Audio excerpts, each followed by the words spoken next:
हाजी बाबा वाह वाह वाह वाह। जगत का अंदर जीवित छे जय हो। और आसो दयालु देव छे वाह वाह वाह वाह। कि इतनी जल्दी शायद कहीं को देवता नहीं सुना जी जी।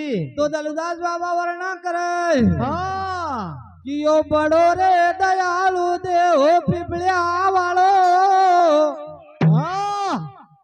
बड़ो रे दयालु देव पिपलिया वालो बड़ो रे दयालु देव पिपलिया वालो, बड़ो रे दयालु देव पिपलिया वालो, दयालु देव पिपलिया वालो बड़ो रे दयालु देव पिपलिया वालो बड़ो रे दयालु देव पिपलिया वालो, बड़ो रे दयालु देव पिपलिया वालो।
पिताजी ने वो 1400 साधु न की लाज वाह वाह वाह वाह। दहर का अंदर बचाई दी, हाँ मेटावल का अंदर गौ माता तरास उठाती थी। जी राजा किरत सिंह हाथ जोड़ने लगा हाँ और वह दादा ने गौ माता का प्राण बचाई दिया। वाह भैया वाह वाह। भैया रे हाँ बहन सोना जन्म की वांच थी, जी पर 60 बरस की उम्र में वाह वाह वाह वाह। दगड़ कोट का अंदर पालनो बंधाई दियो। बराबर। और आज दगड़ कोट का अंदर बड़ी घात हुई गई। हाँ सोनाबाई का सकी न समझाना लगी न। वाह वाह वाह वाह वाह। और कज गोविंद भैया जी कि अब मत रोवा वो सोनाबाई, वाह वाह। अब मत रोवा वो सोनाबाई,